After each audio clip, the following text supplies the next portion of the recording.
Hi all, welcome to real facts. നമ്മൾ ഇന്ന് ഇംഗ്ലീഷിൻ്റെ ഒരു മോക്ക് ടെസ്റ്റാണ് കൊണ്ടുവന്നേക്കുന്നത്. ആദ്യമായിട്ടാണ് നമ്മൾ ഇംഗ്ലീഷിലൊരു മോക്ക് ടെസ്റ്റ് ഇടുന്നത്. ഇംഗ്ലീഷിൻ്റെ ഒരു സബ്ജക്റ്റിൽ വീഡിയോ ചെയ്യുന്നത് നമ്മൾ ആദ്യമായിട്ടാണ്. അപ്പോൾ ഇതിന് മുമ്പത്ത് നമ്മൾ മലയാളത്തിന് 2 മോക്ക് ടെസ്റ്റ് ഇട്ടിട്ടുണ്ടായിരുന്നു. ആദ്യത്തേത് കുറേ ആളുകൾ കണ്ട്, രണ്ടാമത്തേത് ഞാൻ ഇന്നലെയാണ് ഇട്ടേ. അപ്പോൾ അത് ഇച്ചിരി നമ്മൾ എഡിറ്റ് ചെയ്ത സമയത്ത് ഇച്ചിരി സ്പീഡ് കൂടുതലുണ്ടെന്ന് എനിക്ക് മനസ്സിലായത്. എഡിറ്റിങ്ങിൻ്റെ സമയത്ത് ഞാനത് ശ്രദ്ധിച്ചിട്ടുണ്ടായിരുന്നില്ല. അപ്പോൾ നിങ്ങൾ ഇച്ചിരി സ്പീഡ് കുറച്ചിട്ടിട്ട് കാണാൻ ശ്രദ്ധിക്കണേ. അപ്പം നമ്മൾ ഇന്ന് ഇംഗ്ലീഷിലോട്ട് നമുക്ക് നമ്മൾ മോക്ക് ടെസ്റ്റ് ചെയ്ത് നോക്കാം. അതിനു മുമ്പ് നിങ്ങൾക്ക് വീഡിയോ ഒക്കെ ഇഷ്ടമാവുന്നുണ്ടെങ്കിൽ ഉറപ്പായിട്ടും നിങ്ങൾ സപ്പോർട്ട് ചെയ്യണം. നിങ്ങളുടെ സപ്പോർട്ടാണ് നമ്മളെ ഈ പ്ലാറ്റ്ഫോമിൽ പിടിച്ച് നിർത്തുന്നത്, നിങ്ങൾക്കറിയാമല്ലോ. അപ്പം നമ്മൾ വേറെ ഒന്നും പറയുന്നില്ല, നേരെ ഇംഗ്ലീഷിലോട്ട് തന്നെ കിടക്കുകയാണ്. ഒന്നാമത്തെ ചോദ്യത്തിലോട്ട് പോയാലോ? അതിനു മുമ്പ് നമുക്ക് സാധാരണയായിട്ട് ഇംഗ്ലീഷിൻ്റെ ഭാഗത്ത് നിന്ന് വരുന്ന സിലബസ് എന്തൊക്കെയാണെന്ന് നോക്കാം. ഇംഗ്ലീഷിൽ നമുക്ക് എപ്പോഴും PSC എന്നായാലും ഏതൊരു പരീക്ഷയ്ക്ക് കോമ്പറ്റേറ്റീവ് എക്സാമിന് ഇംഗ്ലീഷിൻ്റെ ഭാഗത്തുള്ള സിലബസ് ഇതൊക്കെ തന്നെയാണ്. Tenses, synonyms, phrasal verbs, antonyms, error correction, adjectives, add verb, reported speech, active voice, passive voice, ഇതൊക്കെ എപ്പോഴും നമ്മൾ കാണുന്ന ക്വസ്റ്റ്യനുകൾ ഇതൊക്കെ തന്നെയാണ് ഉള്ളത് എല്ലാ ക്വസ്റ്റ്യനുകളിലും. പിന്നെ എല്ലാം തന്നെ ചോദിക്കത്തില്ല. ഇതിൽ നിന്ന് കുറേ ഒരു 20 മാർക്കിനാണെങ്കിൽ ഇതിൽ നിന്ന് ഏതെങ്കിലും ഒരു 20 ഭാഗങ്ങൾ ചോദിക്കും. ചിലപ്പോൾ 10 മാർക്കിൻ്റെ ആണെങ്കിൽ 10 ചിലപ്പോൾ റിപ്പീറ്റഡ് ആയിട്ട് തന്നെ ചോദിക്കാനും സാധ്യതകളുണ്ട്. അപ്പം ഇതൊക്കെയാണ് സിലബസുകൾ. കണ്ടല്ലോ, ക്വസ്റ്റ്യൻ്റെ ഒക്കെ ഇമ്പോർട്ടൻ്റ് ആണ്. Idioms and phrases, prepositional verbs, preposition, concord എന്നൊക്കെ ഇഷ്ടംപോലെ ചോദ്യങ്ങൾ നമ്മൾ കണ്ടിട്ടുണ്ട്. അപ്പോൾ ഇതാണ് സിലബസ് വരുന്നത്. നമുക്കിനി ആദ്യത്തെ ചോദ്യത്തിലോട്ട് കിടക്കാം. ആദ്യത്തെ ചോദ്യം, identify the grammatically incorrect the sentence. അപ്പോൾ ഗ്രാമാറ്റിക്കലി ഇൻകറക്റ്റ് സെൻറ്റൻസ് ഏതാണെന്നാണ് ചോദിച്ചേക്കുന്നത്. ഓപ്ഷൻ കണ്ടോ? He usually drinks tea, here comes the train, he has been ill since yesterday, are these boys playing in the garden every day. അപ്പം ഇതാണ് ചോദ്യം. നമ്മൾ സാധാരണ മലയാളത്തിൻ്റെയൊക്കെ mock test ചെയ്ത സമയത്ത് ആദ്യം ക്വസ്റ്റ്യൻസ് വായിച്ചു പോയിട്ട് മോക്ക് ടെസ്റ്റ് ചെയ്യാൻ താല്പര്യമുള്ള ആളുകൾക്ക് ക്വസ്റ്റ്യൻസ് മാത്രം നമ്മൾ 5 മിനിറ്റ് കാണിച്ചിട്ട് ലാസ്റ്റ് സ്ലൈഡിൽ ഉത്തരങ്ങൾ വെച്ചിട്ടുണ്ടായിരുന്നു. ഇംഗ്ലീഷിൽ ഞാൻ കണക്റ്റഡ് ഫാക്ട്സ് കൂടെ ഉത്തരങ്ങൾ പറഞ്ഞു പോവാം. അപ്പം നിങ്ങൾ അങ്ങനെ തന്നെ പഠിച്ചു പോകും. അങ്ങനെ കേൾക്കാൻ താല്പര്യമില്ലാത്തവർ പോസ്റ്റ് ചെയ്ത് പോയാലും മതി. ഓക്കെ. അപ്പം നമുക്ക് ഒന്നാമത്തെ ചോദ്യത്തിൻ്റെ ഉത്തരമായിട്ട് വരുന്നത് ഏതാണെന്ന് നിങ്ങൾക്ക് ഓപ്ഷൻ കണ്ടപ്പോൾ മനസ്സിലായി കാണും. ഏതാണ്? ഓപ്ഷൻ ഡി ആണ് ഒന്നാമത്തെ ചോദ്യത്തിൻ്റെ ഉത്തരം. R these boys playing in the garden every day. അപ്പോൾ ഇത് കറക്റ്റ് ദ സെൻറ്റൻസ് എന്ന് പറയുന്ന ഭാഗത്ത് നിന്ന് വന്നത് സിലബസിൽ. അപ്പോൾ ഇത് എന്തുകൊണ്ടാണ് മിസ്റ്റേക്ക് വന്നത്? ബാക്കിയൊക്കെ ശരിയാണ്. Usually drinks tea. അപ്പോൾ യൂഷ്വലി എന്നുള്ള വെർബ് വരുമ്പോൾ എന്താ? പ്രസൻറ്റ് ടെൻസിലാണ് നമ്മൾ ഉപയോഗിക്കുന്നത്, അല്ലേ? Simple present. യൂഷ്വലി എന്ന് പറയുമ്പം സിമ്പിൾ പ്രസൻറ്റിലാണ് നമ്മൾ പറയുന്നത്. Here comes the train. അപ്പോൾ ഇതെന്താ? ട്രെയിൻ വന്നുകൊണ്ടിരിക്കുന്നത് ഒരു എക്സ്ക്ലമേഷൻ മാർക്കും ഉണ്ട്. അപ്പോൾ അതെന്താ? അതും പ്രസൻറ്റ് ടെൻസിലാണ് പറയുന്നത്, സിമ്പിൾ പ്രസൻറ്റ് അങ്ങനെയാണ് പറയുന്നത്. ഇവിടെ നോക്കൂ, he has been ill since yesterday. അപ്പോൾ ഇവിടെ ഒരു വാക്കുണ്ട്, യെസ്റ്റർഡേ എന്നും ഉണ്ട്. അപ്പോൾ അത് പാസ്റ്റ് ടെൻസ് ആണ് നമ്മൾ കരുതും. പിന്നെ സിൻസും ഉണ്ട്. അപ്പോൾ സിൻസ് വരുമ്പോൾ നമ്മൾ എന്ത് പറയണം? Has or have been. അതായത് ആ കാലഘട്ടം മുതൽ സൂചിപ്പിക്കുന്ന ഒരു ഇതാണ്. അതായത് ഇപ്പോഴും തുടർന്നുകൊണ്ടിരിക്കുന്ന ഒരു കാര്യത്തെ സൂചിപ്പിക്കുന്നതാണ് സിൻസ് എന്നുള്ളൊരു വാക്കുണ്ട്. അപ്പോൾ ഇവിടെ എന്ത് വരും? ഹാസ് ബീൻ അല്ലെങ്കിൽ ഹാവ് ബീൻ ഉപയോഗിക്കണം. അപ്പോൾ ഹാസ് ബീൻ ഉണ്ട്. അടുത്ത ചോദ്യത്തിൽ അടുത്ത option, R these boys playing in the garden every day. അപ്പോൾ ഇവിടെ എവരി ഡേ എന്ന് പറയുന്നൊരു വേർഡ് കണ്ടോ? എവരി ഡേ എന്നുള്ളത് കൊണ്ട് നമ്മൾ എപ്പോഴും എങ്ങനെ ഉപയോഗിക്കത്തുള്ളൂ. അതുപോലെ യൂഷ്വലി പറഞ്ഞതുപോലെ തന്നെയാണ് എവരി ഡേയിലും. എവരി ഡേ ആകുമ്പോഴും സിമ്പിൾ പ്രസൻറ്റിലായിരിക്കണം. പക്ഷേ ഇവിടെ എങ്ങനെയാണ് വന്നിരിക്കുന്നത്? കണ്ടിന്യൂസ് ടെൻസിലല്ലേ വന്നേക്കുന്നത്? ആർ പ്ലസ് ING വന്നേക്കുന്നത്. ആർ ദീസ് ബോയ്സ് പ്ലേയിങ് എന്നും പറഞ്ഞിട്ടുണ്ട്, ആറിൽ ഉപയോഗിക്കുന്നുണ്ട്. അങ്ങനെയല്ല പറയേണ്ടത്. ഡു ദീസ് ബോയ്സ് എന്ന് വരേണ്ടത്. ഡൂവിൽ വേണം തുടങ്ങാൻ. പ്ലേ ഇന്ന് മാത്രമേ ഉപയോഗിക്കാവൂ. അതായത് V1 ആണ് ഉപയോഗിക്കേണ്ടത്. V1. അപ്പോൾ V1 ഏതാണ്? പ്ലേയുടെ V1 ആണ് പ്ലേയിങ്ങിൻ്റെ പ്ലേ ആണ് അവിടുത്തെ V1 വാക്ക്. അപ്പോൾ പ്ലേ ആകുമ്പോൾ ഡു ആണ് വരേണ്ടത്. അപ്പോൾ do these boys play in the garden every day എന്നാണ് നമ്മുടെ ഉത്തരം വരേണ്ടിയിരുന്നത്. മനസ്സിലായെന്ന് വിശ്വസിക്കുന്നു. അടുത്ത ചോദ്യത്തിലോട്ട് പോകാം. He decided to dash his visit to Delhi option put up with, put across, put off, put out. അപ്പം 4 ഓപ്ഷൻ ഉണ്ട്. He decided to dash his visit to Delhi. അപ്പോൾ ഡൽഹിയിലോട്ടുള്ള വിസിറ്റ് എന്തോ തീരുമാനം എടുത്തു എന്ന് പറഞ്ഞേക്കുന്നത്. അപ്പോൾ ഓപ്ഷനിൽ നിന്ന് നമുക്ക് കിട്ടും പോസ്റ്റ്പോണ്ട് ചെയ്തു, അതായത് നീക്കി വെച്ചു എന്നാണ് അർത്ഥം വരുന്നത്. അപ്പോൾ ഉത്തരം ഏത് വരും? പുട്ട് ഓഫ് വരും. പുട്ട് ഓഫിൻ്റെ അർത്ഥമാണ് എന്ത്? പോസ്റ്റ്പോൺ. പുട്ട് ഓഫ് എന്ന് പറഞ്ഞാൽ പോസ്റ്റ്പോൺ എന്നാണ്. പോസ്റ്റ്പോൺ എന്ന് പറഞ്ഞാൽ put off, postpone. Put across എന്താണെന്ന് അറിയാമോ? പുട്ട് അക്രോസ് എന്ന് വെച്ചാൽ കമ്മ്യൂണിക്കേറ്റ് ചെയ്യുക, ആശയവിനിമയം നടത്തുന്ന സമയത്ത് ഉപയോഗിക്കുന്നതാണ് എന്ത്? ഒരാളുമായിട്ട് ആശയവിനിമയം നടത്തി എന്ന് പറയുമ്പോൾ അവിടെ കമ്മ്യൂണിക്കേറ്റ് വരും. അതായത് പുട്ട് അക്രോസ് വരും. പുട്ട് അക്രോസ് എന്ന് വെച്ചാൽ കമ്മ്യൂണിക്കേറ്റ്. അതുപോലെ പുട്ടപ്പ് വിത്ത് എന്ന് വെച്ചാൽ എന്താ? പുട്ടപ്പ് വിത്ത് എന്ന് വെച്ചാൽ ടോളറേറ്റ് എന്നാണ്. പുട്ടപ്പ് വിത്ത് എന്ന് വെച്ചാൽ ടോളറേറ്റ്, സഹിക്കുക എന്നർത്ഥം വരും. പുട്ട് ഔട്ട് ആണെങ്കിൽ ഇപ്പം തീ അണയ്ക്കുക എന്നൊക്കെ പറയുമ്പോൾ അവിടെ എന്താണ്? പുട്ട് ഔട്ടാണ് ഉപയോഗിക്കുന്നത്. ഓഫ് ചെയ്യുക, ലൈറ്റ് ഓഫ് ചെയ്യുക, അങ്ങനെയൊക്കെ പുട്ട് ഔട്ട്. എക്സ്റ്റിങ്ക്വിഷ് എന്നാണ് അർത്ഥം വരുന്നത്. എക്സ്റ്റിങ്ക്വിഷ് എന്നാണ് പുട്ട് ഔട്ടിൻ്റെ അർത്ഥം വരും. അണയ്ക്കുക എന്നർത്ഥം വരും. അപ്പോൾ ഇത്രയും ഓപ്ഷൻസ് കിട്ടിയല്ലോ. അടുത്ത ചോദ്യത്തിലോട്ട് പോയാലോ?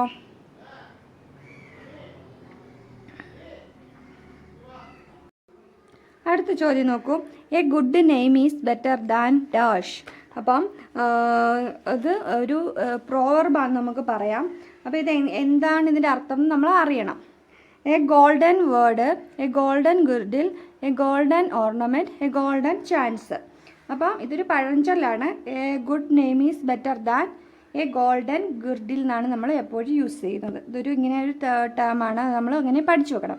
A good name is better than a golden girdle. ഇതിൻ്റെ അർത്ഥം എന്താണെന്ന് വെച്ചാൽ യശസ്സാണ് സമ്പത്തിനേക്കാൾ മികച്ചത്. അപ്പം യശസ്സാണ്, അത് എപ്പോഴും അഭിമാനമല്ലേ നമുക്ക് വലുത്. അതാണ് ഗുഡ് നെയിം കൊണ്ട് ഉദ്ദേശിക്കുന്നത്. സൽപ്പേര് നിലനിർത്തുക അല്ലേ. ബാക്കി എന്തൊക്കെ നഷ്ടപ്പെട്ടാലും സൽപ്പേര് എന്ത് ചെയ്യണം? അതുപോലെ നിലനിർത്തണം. അതാണ് ഇതിൻ്റെ ഉദ്ദേശം. അടുത്ത ചോദ്യം. One word substitute for the action of deliberately telling a lie after one has sworn and oath to tell the truth. അപ്പം ഈ ഒരു പഴഞ്ചൊല്ലിൻ്റെ ഇതെന്താണ് ഉദ്ദേശിക്കുന്നത്? ഇതിനെ ചുരുക്കി പറയുമ്പോൾ അതിനെ എങ്ങനെയാണ് വിളിക്കുന്നത്? അങ്ങനെയുള്ള വ്യക്തികളെ എന്താണ് പറയുന്നതെന്നാണ് ഉദ്ദേശിക്കുന്നത്. നമുക്കറിയാലോ വൺ വേർഡ്. അപ്പോൾ ഇതെന്താ അർത്ഥം എന്ന് നിങ്ങൾക്ക് മനസ്സിലായോ? അതായത് ഒരു സത്യം ചെയ്യുമെന്ന് നമുക്ക് സത്യം ചെയ്തു തരും. ഞാനാണ് എൻ്റെ അടുത്ത് ഇങ്ങനെ സത്യം ചെയ്തു തരും, ഇങ്ങനെ എന്നെ പറയാമെടാന്ന് പറഞ്ഞിട്ട് അവസാനം എന്ത് ചെയ്യും? അവർ ഈ നമ്മളില്ലാത്ത സമയത്ത് അല്ലെങ്കിൽ മറ്റെന്തെങ്കിലും ആവശ്യത്തിന് വേണ്ടി എന്ത് ചെയ്യും? ഈ സത്യം മാറ്റി കള്ളത്തരം പറയും. അപ്പം അങ്ങനെ ചെയ്യുന്നത് എന്താണെന്നാണ് ഉദ്ദേശിച്ചത്. അപ്പം പെർജുറി, പ്രിലൂഡ്, പ്രൊഡിജി, പ്രൊട്ടഗോണിസ്റ്റ്. അപ്പോൾ ഏതാണ് ഓപ്ഷൻ വരുന്നതെന്ന് അറിയാമോ? പെർജുറിയാണ്. അപ്പോൾ ഇങ്ങനെയുള്ള ത്തിന് പറയുന്ന പേരാണ് പെർജുറി. അതായത് സത്യം പറയാമെന്ന് സത്യം ചെയ്തിട്ട് കള്ളം പറയുന്നു. അതാണ് the action of deliberately telling a lie after one has sworn an oath to tell the truth. സത്യം പറയാമെന്ന് സത്യം ചെയ്തു. അത് ഓത്ത് എന്ന് വെച്ചാൽ സത്യം ചെയ്യുക അല്ലെങ്കിൽ പ്രതിജ്ഞ ചെയ്യുക, അതാണ്. അപ്പം അതിൻ്റെ കൂടെ നമ്മൾ ബാക്കി ഓപ്ഷനും കൂടെ ഒന്ന് നോക്കിയാലോ? അപ്പോൾ അടുത്ത് പ്രിലൂഡ് എന്താ? പ്രിലൂഡ് എന്ന് വെച്ചാൽ ഒരു ആമുഖം എന്നൊക്കെ നമുക്ക് പറയാം. ആമുഖം അല്ലെങ്കിൽ മുഖവുര, അവതാരിക. അതായത് ഏതെങ്കിലും ഒരു ബുക്കിനൊക്കെ നമ്മൾ എന്ത് ചെയ്യും? ആമുഖം കാണും, ഒരു മുഖവുര കാണും അല്ലേ? അതാണ് എന്ത്? പ്രിലൂഡ് എന്ന് വെച്ചാൽ ചുരുക്കി പറയുകയാണെങ്കിൽ ആമുഖം എന്ന് പറയാം. ആമുഖം. അടുത്ത് പ്രൊട്ടഗോണിസ്റ്റ് നമ്മൾ ഒരുപാട് ഓപ്ഷനിലൊക്കെ കണ്ടിട്ടുണ്ട്. എന്താ പ്രൊട്ടഗോണിസ്റ്റ് എന്ന് അറിയാമോ? പ്രൊട്ടഗോണിസ്റ്റ് എന്ന് വെച്ചാൽ ഒരു കഥയിൽ അല്ലെങ്കിൽ ഒരു ഡ്രാമയിൽ ഒരു ചീഫ് കഥാപാത്രത്തിനെ അവതരിപ്പിക്കുന്നത് എന്താ? അങ്ങനെ പറയുന്നതിനാണ് എന്താ? പ്രൊട്ടഗോണിസ്റ്റ് എന്ന് പറയുന്നത്. അതായത് മുഖ്യ കഥാപാത്രത്തിനെയാണ് എന്ത് പറയുന്നത്? പ്രൊട്ടഗോണിസ്റ്റ് എന്ന് പറയുന്നത്. മുഖ്യ കഥാപാത്രം. ഞാൻ എഴുതുമ്പോൾ ചിലപ്പോൾ നിങ്ങൾക്ക് വായിക്കാൻ പറ്റത്തില്ല കേട്ടോ. എൻ്റെ പേന വെച്ച് ഇങ്ങനെ എനിക്ക് എഴുതാൻ പറ്റുന്നുള്ളൂ ഇതിൽ. അടുത്ത പ്രൊഡിജി എന്ന് പറഞ്ഞാൽ എന്താണെന്നറിയാമോ? ഒരു ഗുണമുണ്ട്. നമുക്ക് എല്ലാവർക്കും ഓരോ ഗുണങ്ങൾ കാണും അല്ലേ? ചിലർക്ക് എന്ത് ചെയ്യും? പ്രത്യേക ഗുണം കാണും. അതായത് നമ്മൾക്കത് കാണുമ്പോൾ എന്ത് ഭയങ്കര അത്ഭുതം തോന്നും. ഇങ്ങനെയൊക്കെ ചെയ്യാൻ പറ്റുമോ?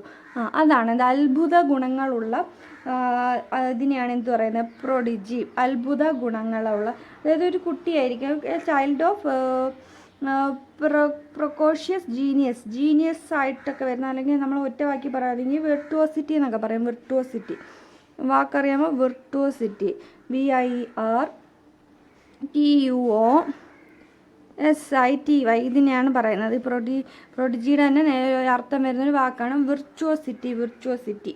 അപ്പം ഇതാണ് അതിൻ്റെ അർത്ഥം. അടുത്ത ചോദ്യം നോക്കി, ഇത് idiom cheek by jowl means.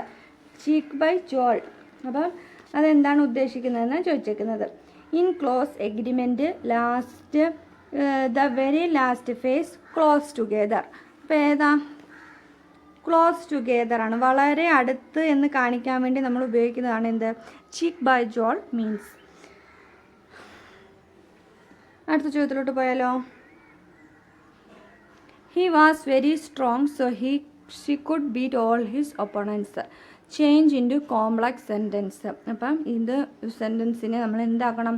Complex സെൻറ്റൻസുകളാക്കി എഴുതാനാണ് പറഞ്ഞേക്കുന്നത്. അപ്പോൾ എങ്ങനെയാണ് കോംപ്ലക്സ് സെൻറ്റൻസ് ആക്കുന്നത് നമുക്ക് അറിയാം. വാക്കുകൾ അറിയാമെങ്കിൽ മാത്രമേ നമുക്കത് ഓപ്ഷനിൽ നിന്ന് എഴുതാൻ പറ്റും. ഒന്നാമത്തത്, he was very strong, consequently he could beat all his opponents. He was very strong, hence he could beat all his opponents. He was very strong, therefore he could beat all his opponents. As he was very strong, he could beat all his opponents. അപ്പോൾ ഇതിൽ complex സെൻറ്റൻസുകളായിട്ട് complex sentence ആക്കുന്നത് എങ്ങനെയാണെന്ന് അറിയണേ. നമ്മുടെ ചോദ്യം he was very strong, so he could എന്നിട്ട് ഇവിടെ she അല്ല, ഹീ കുഡ് എന്ന് തന്നെയാണ്. So he could beat all his opponents. അപ്പം ഇതിനെ നമ്മൾ കോംപ്ലക്സ് സെൻറ്റൻസ് ആക്കുമ്പോൾ എങ്ങനെ വരും? ഓപ്ഷൻ വരുന്നത് ഡി ആണ്. ഓപ്ഷൻ ഡി ആണ് വരുന്നത്. കാര്യം എന്താണെന്നറിയാമോ? ഈ നമുക്ക് തന്നേക്കുന്ന സെൻറ്റൻസ് ആദ്യം എന്താണെന്ന് നമ്മൾ അറിയണം. തന്നേക്കുന്ന സെൻറ്റൻസ് എന്താ? Compound sentence. കാരണം എന്താ? അവിടെ സോ എന്ന് പറയുന്ന വാക്കാണ് ഉപയോഗിച്ചിരിക്കുന്നത്. അതായത് കോമ്പൗണ്ട് സെൻറ്റൻസുകൾ നമ്മൾ തിരിച്ചറിയുന്നത് സോ, ഹെൻസ്, therefore, ഞാൻ ഇവിടോട്ട് എഴുതാം. സോ, ഹെൻസ്, therefore, കോൺസിക്വൻ്റ്ലി ഇങ്ങനെയൊക്കെ ഉള്ള വാക്കുകൾ ഉപയോഗിക്കുമ്പം അതായത് ഒരു കോമ ഇട്ടിട്ട് നമ്മൾ ഇതായിരിക്കും, ഈ വാക്കുകളൊക്കെ ആയിരിക്കും ഉപയോഗിക്കുന്നത്. അപ്പോൾ ഇതെന്താ? കോമ്പൗണ്ട് സെൻറ്റൻസുകളായിരിക്കും. അപ്പോൾ നമ്മൾ ഇതിനെ എന്ത് ചെയ്യണം? കോംപ്ലക്സിലോട്ടാക്കണം. അപ്പോൾ കോംപ്ലക്സ് ആക്കുമ്പോൾ എന്ത് ചെയ്യണം? നമുക്കൊരു മെയിൻ ഭാഗവും വേണം, സബോർഡിനേറ്റ് ക്ലോസും വേണം. അത് മെയിൻ ക്ലോസും വേണം, സബോർഡിനേറ്റ് ക്ലോസും വേണം. അപ്പോൾ ഓപ്ഷൻ നോക്കിയേ. ഓപ്ഷൻ നോക്കുമ്പോൾ ഈ കോൺസിക്വൻ്റ്ലി ഇപ്പോൾ ഏതാണെന്ന് മനസ്സിലായി നമുക്ക്. കോമ്പൗണ്ടാണ്. പിന്നെ ഹെൻസ് അതും കോമ്പൗണ്ടാണ്. ദെയർഫോർ അതും കോമ്പൗണ്ടാണ്. അപ്പോൾ ഇത്രയും വാക്കുകൾ പഠിച്ചു വെക്കുമ്പോൾ തന്നെ നമുക്ക് മനസ്സിലാവും കോംപ്ലക്സ് സെൻറ്റൻസ് എന്തോ കോമ്പൗണ്ട് സെൻറ്റൻസ് എന്തോ. അപ്പോൾ ഏതൊക്കെയാണ്? So, hence, therefore, consequently. അപ്പോൾ ഇത്രയും വാക്കുകൾ കോമ്പൗണ്ട് സെൻറ്റൻസിൽ ഉപയോഗിക്കുന്നത്. ആസ്, പിന്നെ ആസ് വരുന്നത് ഒരു കോംപ്ലക്സ് സെൻറ്റൻസ് ആക്കാനുള്ള ഒരു കൺസ്ട്രക്ഷൻ ആയിട്ടാണ് ആസ്. ഓർത്തിരിക്കുമല്ലോ. അപ്പോൾ മെയിൻ ക്ലോസ് ആണ്. As he was very strong, he could beat all his opponents. അപ്പോൾ ഇവിടെ എന്താണ്? ഒരു മെയിൻ ക്ലോസ് വരുന്നുണ്ട്. അപ്പോൾ ഇതാണ് അതിൻ്റെ ഉത്തരവായിട്ട് വരുന്നത്. അടുത്ത ചോദ്യത്തിലോട്ട് പോയാലോ. Antonym of the word pragmatic is. Pragmatic എന്ന വേർഡിൻ്റെ അൻറ്റോണിം, ഓപ്പോസിറ്റ്, അതാണ് ചോദിച്ചേക്കുന്നത്. അപ്പോൾ സക്സീഡ്, റെഗ്രസ്, ഐഡിയലിസ്റ്റിക്, സ്റ്റാൻഡ് ഏതാണെന്ന് അറിയാമോ?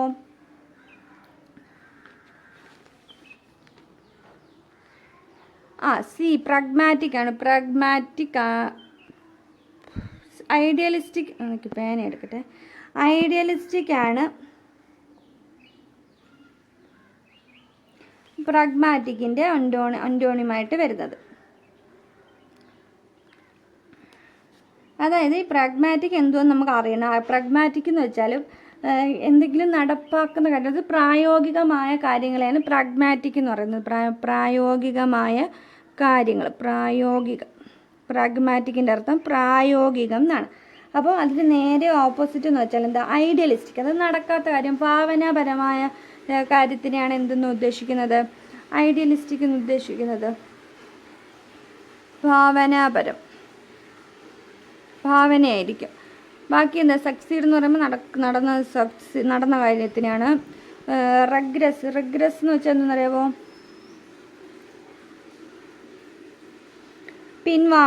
പിൻവാങ്ങുക എന്നാണ് റിഗ്രസിൻ്റെ അർത്ഥം. അതുപോലെ സ്റ്റേൺ എന്ന് വെച്ചാൽ കപ്പലിൻ്റെ അമരം, അതായത് കപ്പൽ നിൻ്റെ അമരമുണ്ട് അണിയും ഉണ്ട്. അപ്പോൾ അമരം അതാണ് സ്റ്റേൺ, അമരം. കപ്പലിൻ്റെ അമരത്തിനെയാണ് എന്തെന്ന് പറയുന്നത്? സ്റ്റേൺ എന്ന് പറയുന്നത്, കപ്പലിൻ്റെ അമരത്തിനെ.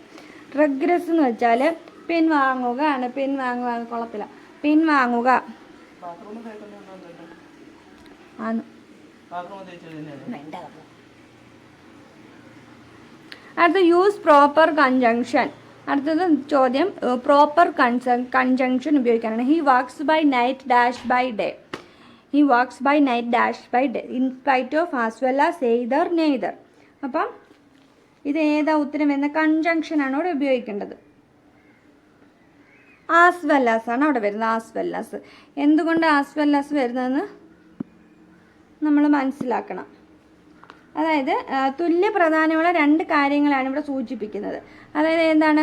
He wax by night as well as day by as well as by day.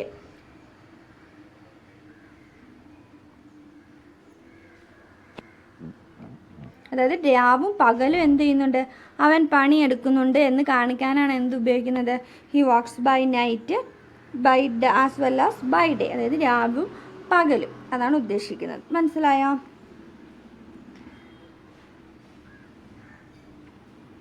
അടുത്ത ചോദ്യത്തിലോട്ട് പോയാലോ? Find the phrasal verb that befits into the blank. The project dash due to lack of money. അപ്പം പൈസയുടെ കുറവ് മൂലം എന്ത് പ്രോജക്റ്റിന് സംഭവിച്ചു. അപ്പോൾ അതാണ് നമ്മുടെ option. Fell through, fell out, fell back, fell back upon. അപ്പം എന്താണ് ഇവിടുത്തെ കറക്റ്റ് ഉത്തരം എന്ന് നമുക്ക് ആ സെൻറ്റൻസിൻ്റെ അർത്ഥം വെച്ചിട്ട് നമ്മൾ മനസ്സിലാക്കണം. എന്താണെന്നറിയാമോ? ഓപ്ഷൻ എ ഫെൽ ത്രൂ ആണ് അതിനകത്ത് ഓപ്ഷനായിട്ട് വരുന്നത്. Fell through. ഫെൽ ത്രൂ എന്ന് വെച്ചാൽ എന്താ? ഫെൽ ത്രൂ എന്ന് വെച്ചാൽ പരാജയപ്പെടുക എന്നർത്ഥം. ഫെയിൽ എന്നാണ് അർത്ഥം വരുന്നത്. ഫെയിൽ അതായത് പ്രോജക്റ്റ് പരാജയപ്പെട്ടു. പൈസയുടെ കുറവ് കാരണം എന്ത് ചെയ്തു? പ്രോജക്റ്റ് പരാജിതപ്പെട്ടു എന്നാണ് പറയുന്നത്. അതായത് ഫെൽ ത്രൂ എന്ന് വെച്ചാൽ അർത്ഥം പഠിച്ചു വെക്കുക. ഫെയിൽ. ഫെൽ ഔട്ട് എന്ന് പറഞ്ഞാലോ? ഫെൽ ഔട്ട് എന്ന് വെച്ചാൽ വഴക്കിടുക, ക്വാറൽ അല്ലെങ്കിൽ വഴക്കിടുക എന്നോർത്തിരിക്കുക. വഴക്കിടുക, ക്വാറൽ എന്ന് വെച്ചാൽ വഴക്കിടുക. ഇത് ഫെൽ ബാക്ക് അപ്പോൺ എന്ന് പറഞ്ഞാൽ fall back upon, present fall back upon. അപ്പോൾ അതിനർത്ഥം വരുന്നത് ആശ്രയിക്കുക. അപ്പോൾ എന്തിനേലും ആശ്രയിച്ച് നിൽക്കുന്നതിന് ഡിപ്പെൻഡ് ചെയ്യുക. അതാണ് എന്ത്? ഡിപ്പെൻഡ് ചെയ്യുക അല്ലെങ്കിൽ റിലേ ഓൺ എന്നൊക്കെ പറയും. Depend or rely on. അപ്പോൾ ഇതാണ് എന്ത് ഇതിൻ്റെ അർത്ഥം വരുന്നത്. Fell back upon. ഇത് ഫെൽ ബാക്ക് ഉണ്ട്. ഫെൽ ബാക്ക് ആണെങ്കിൽ എങ്ങനെ വരും? ഫെൽ ബാക്കിൻ്റെ അർത്ഥം എന്തെന്ന് അറിയാമോ? ഫെൽ ബാക്ക് പിൻവാങ്ങുക എന്നാണ് അർത്ഥം വരുന്നത്. പിൻവാങ്ങുക, റിട്രീറ്റ് ചെയ്യുക എന്ന് പറയും. പിൻവാങ്ങുക. അടുത്ത ചോദ്യം നോക്കൂ. He was absent the class. Use the appropriate preposition. അപ്പം ഇവൻ ക്ലാസ്സിൽ ആബ്സെൻ്റ് ആയിരുന്നു എന്നാണ് പറയുന്നത്. അപ്പോൾ അതിനകത്ത് ഒരു ഡാഷ് ഉണ്ട്. നമ്മുടെ ചോദ്യത്തിൽ നമ്മൾ ആ ഡാഷ് ഇടാൻ മറന്നുപോയി. അത് എവിടെ ഡാഷ് എന്നറിയാമോ? He was absent dash the class എന്നാണ് വരുന്നത്. ഇവിടെ ഒരു ചോദ്യം ഡാഷ് ഉണ്ട്. He was absent dash the class എന്നാണ് വരുന്നത്. അപ്പം ക്ലാസ്സിൽ നിന്നും അവൻ ആബ്സെൻ്റ് ആയി എന്നല്ലേ നമ്മൾ പറയേണ്ടത്. അപ്പോൾ അതിന് ഏത് പ്രിപ്പോസിഷനാണ് ഉപയോഗിക്കുന്നതെന്നാണ് നമ്മൾ നോക്കേണ്ടത്. ഏത് പ്രിപ്പോസിഷനാണ് ഉപയോഗിക്കുന്നതെന്ന് അറിയാമോ? ഫ്രം ആണ്. ക്ലാസ്സിൽ നിന്നും അവൻ ആബ്സെൻ്റ് ആയി എന്നല്ലേ പറയുന്നത്. അപ്പോൾ ഫ്രം ആണ് അവിടെ ഉത്തരം വരുന്നത്. അറിയാമല്ലോ, മനസ്സിലായല്ലോ. അപ്പോൾ ആബ്സെൻറ്റിനോടൊപ്പം ഫ്രം എന്ന പ്രിപ്പോസിഷനാണ് ഉപയോഗിക്കേണ്ടത്. അപ്പോൾ ഓർത്തിരിക്കുക, ആബ്സെൻറ്റിൻ്റെ കൂടെ വരുന്നത് ഏതാണ്? ഫ്രം ആണ്. ആബ്സെൻറ്റിൻ്റെ കൂടെ പ്രിപ്പോസിഷൻ ഏതാണ് വരുന്നത്? ഫ്രം ആണ്. ഫ്രം. അപ്പോൾ അടുത്ത ചോദ്യം നോക്കൂ. Sheep dash meek animals is are were has. അപ്പോൾ എന്താണ് അവിടെ ഉദ്ദേശിക്കുന്നതെന്ന് ചോദിച്ചത്. അപ്പോൾ നമ്മളൊരു ഷീപ്പിനെ കുറിച്ച് പറയുന്നതാണ് അല്ലേ. ഷീപ്പ്. മീക്ക് എന്ന് വെച്ചാൽ എന്താണെന്ന് നിങ്ങൾക്കറിയാമോ? സൗമ്യരായ അല്ലെങ്കിൽ ശാന്ത സ്വരൂപർ എന്നൊക്കെ ഉള്ള അർത്ഥത്തിലാണ് മീക്ക് ഉപയോഗിക്കുന്നത്. അപ്പം ഇവിടെ ഷീപ്പ് ഡാഷ് മീക്ക് ആനിമൽസ്. അപ്പം എപ്പോഴും ആടുകൾ ഒരു ശാന്തസ്വരൂപരാണ്, സൗമ്യരാണ് എന്ന് കാണിക്കാനാണ് ഉപയോഗിക്കുന്നത്. അപ്പോൾ ഇവിടെ ഏത് ഓപ്ഷൻ വരും നമുക്കറിയണം. ഈസ്, ആറ്, ഹാസ്, വേർ. അപ്പം നമ്മൾ നോക്കുമ്പോൾ 2 പ്ലൂറലും 2 സിംഗുലറുമാണ് കിടക്കുന്നത്. 2 സിംഗുലറും 2 പ്ലൂറലുമാണ് കിടക്കുന്നത്. അപ്പോൾ ഇതിൽ ഏത് വരും? അതിൽ നമ്മൾ അറിയേണ്ട കുറച്ച് കാര്യമുണ്ട്. ഒന്നാമത്തെ വാക്കാണ് ഷീപ്പ് എന്നുള്ള വാക്ക്. ഈ ഷീപ്പ് എന്താണ്?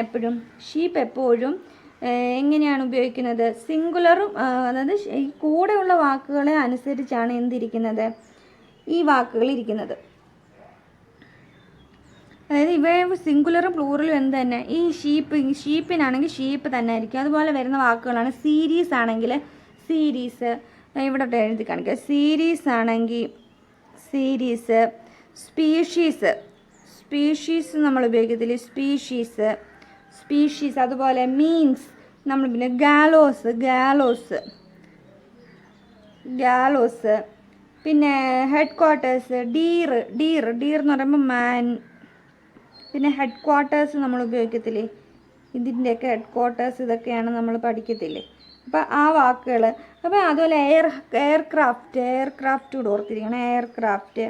അപ്പോൾ ഇങ്ങനെയുള്ള വാക്കുകളൊക്കെ എന്താ, അതിൻ്റെ സിംഗുലറും പ്ലൂറലും എന്ത് തന്നെ, ഇത് തന്നെയാണ്. അപ്പോൾ ഇതിനെ എങ്ങനെ നമ്മൾ അറിയുമെന്ന് ചോദിച്ചാൽ ഇതിൻ്റെ കൂടെയുള്ള മറ്റ് വാക്കുകളെ അനുസരിച്ചിരിക്കും ഇത് ഇവിടെ സിംഗുലർ ഉപയോഗിക്കണോ പ്ലൂറൽ ഉപയോഗിക്കണോ എന്നുള്ളത്. അപ്പോൾ ഇവിടെ ബാക്കി വാക്കുകൾ മീക്ക് ആനിമൽസ്, ഇവിടെ ആനിമൽസ് ഉണ്ട്. അപ്പോൾ ഇതിനെ സൂചിപ്പിക്കുന്നത് ആനിമൽസ് വെച്ചിട്ടാണ്. അപ്പോൾ ഒന്നിലധികം കൂട്ടത്തിനെയാണ് പറയുന്നത്. അപ്പോൾ ഒന്നിലധികം കൂട്ടത്തെ പറയുമ്പോൾ എന്ത് വരും, പ്ലൂറലായിരിക്കും വരുന്നത്. അപ്പോൾ ഇവിടെ 2 ഓപ്ഷൻ ഓൾറെഡി പോയി. ഏതൊക്കെ പോയി? ഈസും പോയി, ഹാസും പോയി. പിന്നെ ആറും ഉണ്ട്, വേറും ഉണ്ട്. എപ്പോഴും നമ്മൾ ഇതിനൊരു പ്രസൻറ്റ് ടെൻസിൽ, അതായത് ഒരു ഫാക്റ്റ് അല്ലേ പറയുന്നത്. ഫാക്റ്റുകൾ എപ്പോഴും എന്തേ പറയത്തുള്ളൂ, സിമ്പിൾ പ്രസൻറ്റിലാണ് പറയുന്നത്. അപ്പം പ്രസൻറ്റ് ടെൻസിൽ പറയുമ്പോൾ ഇവിടെ പ്രസൻറ്റ് ഏതാ, ആറാണ്. അപ്പോൾ ഷീപ്പ് ആർ മീക്ക് ആനിമൽസ് എന്നാണ് പറയുന്നത്. മനസ്സിലായോ? അങ്ങനെയാണ് ആർ അവിടെ ആൻസറായിട്ട് വരുന്നത്. അപ്പോൾ നിങ്ങൾ ഓർത്തിരിക്കേണ്ട കാര്യങ്ങൾ എന്തൊക്കെയാണ്, ഏതൊക്കെ വാക്കുകളാണ് സിംഗുലറും പ്ലൂറലും അതുപോലെ ഉപയോഗിക്കുന്നതെന്ന് ഓർത്തുക. പിന്നെ ഫർണിച്ചർ, അതും അങ്ങനെ തന്നെ കേട്ടോ, നമ്മളെപ്പോഴും കേൾക്കുന്ന ഇൻഫർമേഷൻ. അപ്പോൾ ഇതൊക്കെ ഇങ്ങനെയുള്ള വാക്കുകളൊക്കെ ഒന്ന് ഓർത്തിരിക്കുക. Series, species, gallows, deer, head quarters, aircraft. അപ്പോൾ ഇതൊക്കെ ഇതിൻ്റെ കൂടെ വരുന്ന വാക്കുകൾ എന്താണ്, സിംഗുലറാണോ പ്ലൂറലാണോ എന്ന് നോക്കുക. എന്നിട്ട് അതിനനുസരിച്ച് അവിടെ വെർബ് യൂസ് ചെയ്യുക. അടുത്ത ചോദ്യത്തിലോട്ട് പോകാം. Where did they hide them? Change into passive voice. Where he was hidden by them, where he had been hidden by them, where was he hidden by them, where had he been hidden by them. അപ്പം ഇതിലേതാണ് passive voice എന്ന് ചോദിച്ചേക്കുന്നത്. നമ്മുടെ ചോദ്യം wear did they hide him എന്നാണ് ചോദിച്ചേക്കുന്നത്.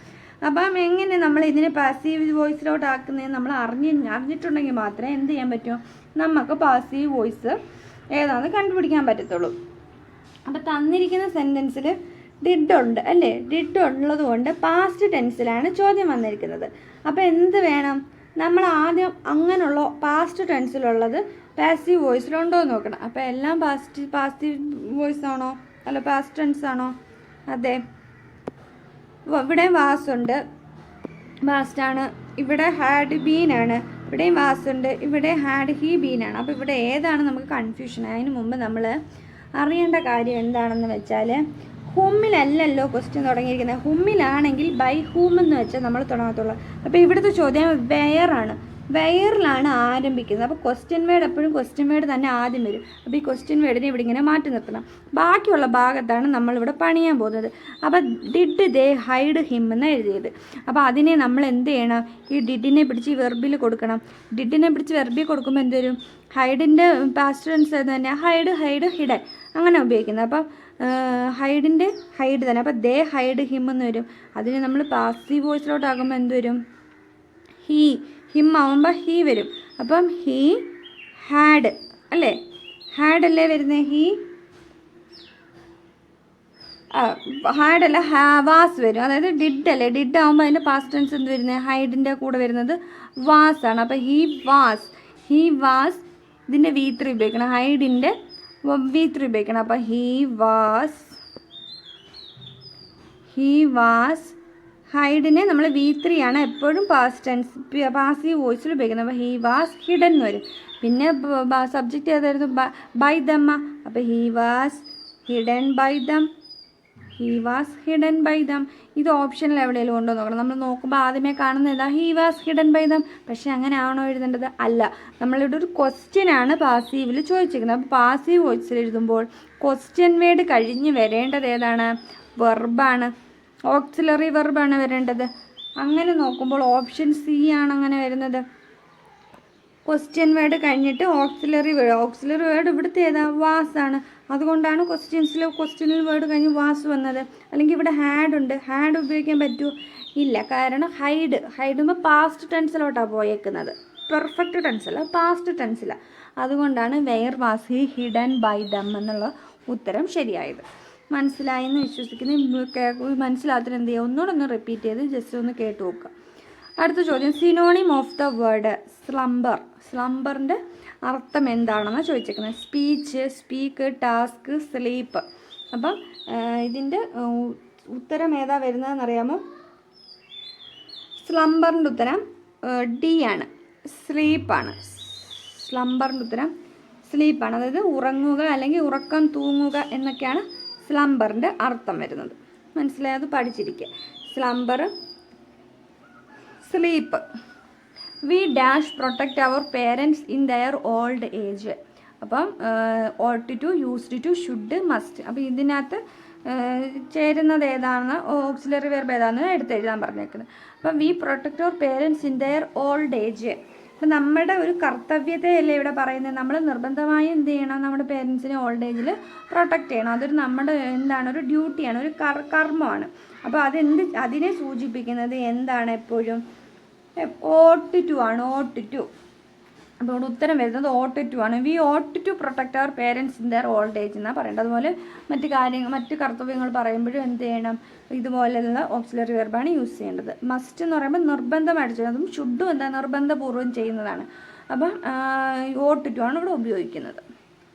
അടുത്ത ചോദ്യം നോക്കുക. She would come if dash.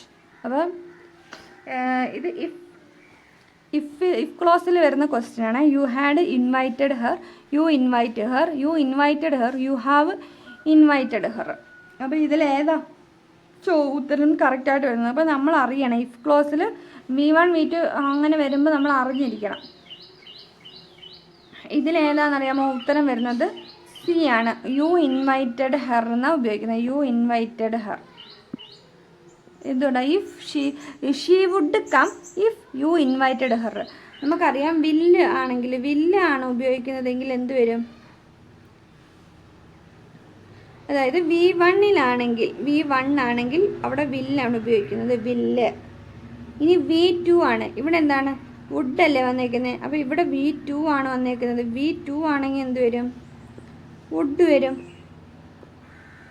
ഇനി എന്ത് വരും? ഇത് V2ന് ഹാവ് പ്ലസ് V3 ആണെങ്കിലോ, have or has plus V3, had plus V3 ആണെങ്കിൽ എന്ത് വരും? അങ്ങനെയാണെങ്കിൽ വുഡ് ഹാവ് വരും. Would have. അപ്പോൾ ഇതറിയാവുന്നവർക്ക് മാത്രമേ ഈ ചോദ്യത്തിന് ഉത്തരം എഴുതാൻ പറ്റത്തുള്ളൂ. Would have. മനസ്സിലായോ? അപ്പോൾ ഷീ വുഡ്, ഇവിടെ വുഡ് വന്നു. വുഡ് അപ്പോൾ വരേണ്ടത് ഏതിൻ്റെ കൂടെ? V2 ആയിരിക്കുമ്പോഴാണ്. V2 ആയിട്ടുള്ള ഓപ്ഷൻ ഏതാണ്? You invited her. അടുത്ത ചോദ്യം നോക്കിയേ. Of all the drivers at the race he drove the fastest. Change into comparative degree. അപ്പോൾ കമ്പാരിറ്റീവ് ഡിഗ്രിയിലോട്ട് ഇതിനെ മാറ്റാനാണ് പറഞ്ഞേക്കുന്നത്. അപ്പോൾ of all the drivers at the race he drove faster than any other driver at the race. Of all the drivers at the race he drove fast. No other driver at the race drove as fast as he. അപ്പം ഇത് എങ്ങനെ കണ്ടുപിടിക്കുമെന്ന് നമുക്ക് അറിയണം. എങ്ങനെ കണ്ടുപിടിക്കുന്നേ? അതിൻ്റെ ഉത്തരം ഏതാണെന്ന് ഞാൻ ആദ്യമേ പറയാം. ഉത്തരം ബി ആണ്. He drove faster than any other driver at the race. അപ്പോൾ ഇവിടെ എനി അതർ ആണ് അതിൻ്റെ നമ്മുടെ ആൻസറിൽ വരുന്ന മെയിൻ വേർഡ്. അപ്പോൾ എങ്ങനെയാണ് അത് വരുന്നതെന്ന് നമുക്കറിയണം. അതായത് ഇവിടെ ഫാസ്റ്റസ്റ്റ് ഉള്ളതുകൊണ്ട് നമുക്ക് മനസ്സിലായി എന്തായാലും സൂപ്പർലേറ്റീവ് ഡിഗ്രിയാണ്.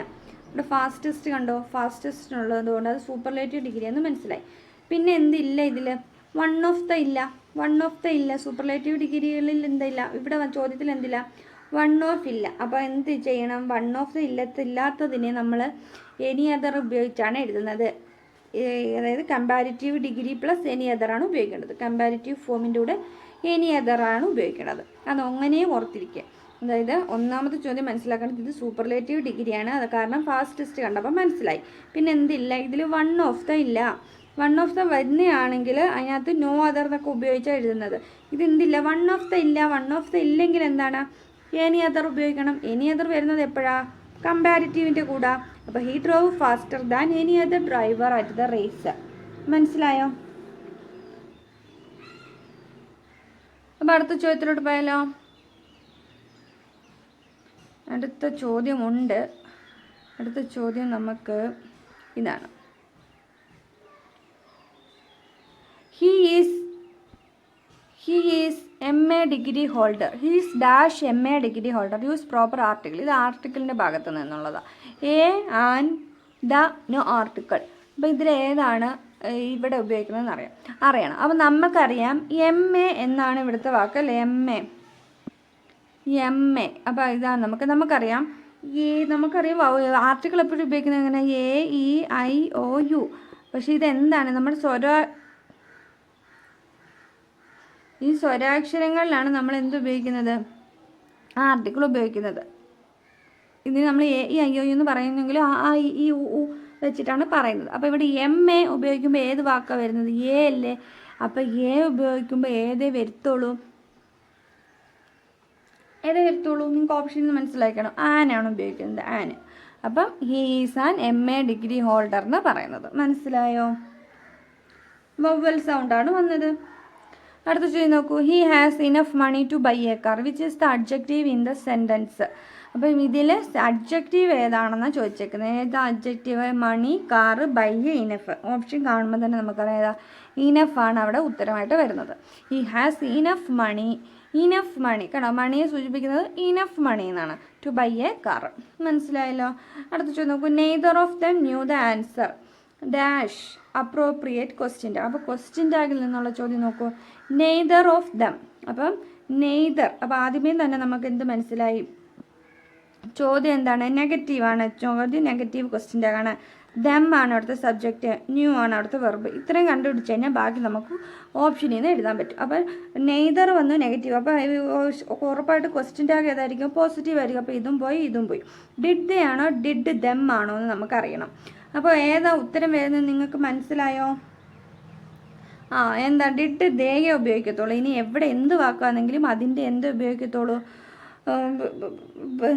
നൗൺ വേർഡ് ഉപയോഗിക്കുമ്പോൾ ഏതാ? പ്രോനൗണേ ഉപയോഗിക്കത്തുള്ളൂ. അല്ല ദം അതിൻ്റെ റിഫ്ലക്സീവായിട്ടോ അല്ലെങ്കിൽ ഒബ്ജക്റ്റീവായിട്ടോ ഒന്നും നമ്മളവിടെ ഉപയോഗിക്കത്തില്ല. ക്വസ്റ്റ്യൻ ടാഗിൽ എപ്പോഴും നൗൺ, അതായത് പ്രോനൗണായിട്ട് ഒക്കെ ഉപയോഗിക്കത്തുള്ളൂ. അപ്പോൾ അവിടെ ഏതാ? ഡിഡ് ദേ ആണ് ഉപയോഗിക്കുന്നത്. കാരണം ഇവിടെ എന്താ? ഒത്തിരി ആളുകളെ സൂചിപ്പിക്കുന്നത്. മനസ്സിലായി? ന്യൂ ആണ് അവിടുത്തെ വെർബ്. ന്യൂ എന്ന് പറയുമ്പോൾ എന്താ? പാസ്റ്റ് ആണ്. അപ്പോൾ അവിടെ ഡിഡ് ദേ ആണ് വരുന്നത്. അടുത്ത ചോദ്യം നോക്കൂ. Foreign phrase volte face means front view, front side, change of front, change in the face. അപ്പോൾ ഏതാ ഇതിൽ ഉത്തരം? നമുക്കത് കാണാതെ പഠിച്ചിട്ടുള്ളവർക്ക് അത് അറിയത്തുള്ളൂ. ഇവിടെ ഉത്തരം വരുന്നത് സി ആണ്. ചേഞ്ച് ഓഫ് ഫ്രണ്ട് എന്നാണ്. ചേഞ്ച് ഓഫ് ഫ്രണ്ട്, അതായത് മുൻവശത്ത് വരുന്ന എന്തെങ്കിലും മാറ്റത്തിനെ ഉപയോഗിക്കുന്ന വാർഡാണ് എന്ത്? Change of front. Volte face എന്നുള്ളത്. മനസ്സിലായോ? അപ്പോൾ അതങ്ങനെ പഠിച്ചൊക്കെ. Volte face, change of front. നമുക്ക് കുറച്ച് ഇതുപോലെ ഫോറിൻ വേർഡ്സ്, ഇഡിയംസ് ഒക്കെ നമുക്ക് ഷോർട്ട്സ് ആയിട്ടൊക്കെ അപ്ലോഡ് ചെയ്യാം. അപ്പോൾ നിങ്ങൾ അതൊക്കെ ജസ്റ്റ് ഒന്ന് വായിച്ച് പഠിച്ചു പോവുക. അതിൽ നിന്ന് നമുക്ക് കുറേ ആൻസേഴ്സ് കിട്ടും ചോദ്യത്തിൽ നിന്നുള്ളത്. അപ്പോൾ നമ്മുടെ ചോദ്യങ്ങൾ ഇത്രയേ ഉള്ളൂ. 20 ചോദ്യം നമ്മൾ കൊണ്ടുവന്നത്. അപ്പോൾ നിങ്ങൾ ഇതിൽ നിന്ന് എത്രണ്ണം ശരിയാക്കിയെന്നുള്ളത് നിങ്ങളൊന്ന് കമൻറ്റ് ചെയ്യുക. അപ്പം നിങ്ങളുടെ ഇമ്പ്രൂവ്മെൻറ്റ് നിങ്ങൾക്ക് മനസ്സിലാവും. ഇനി എത്രത്തോളം ഇമ്പ്രൂവ് ചെയ്യണമെന്ന് നിങ്ങൾക്ക് മനസ്സിലാവും. അപ്പം ഉറപ്പായിട്ടും അടുത്തൊരു വീഡിയോ നമുക്ക് ഇംഗ്ലീഷിൻ്റെയും മലയാളത്തിൻ്റെയും ഒക്കെ നമ്മൾ ഇടുന്നുണ്ട്. അതൊക്കെ നിങ്ങൾ കണ്ട് നിങ്ങളെ തന്നെ നിങ്ങൾ എന്ത് ചെയ്യുക? നല്ലതുപോലെ ഒന്ന് വിലയിരുത്തി എക്സാമിന് വേണ്ടി പ്രിപ്പയർ ചെയ്യുക. Okay, thank you.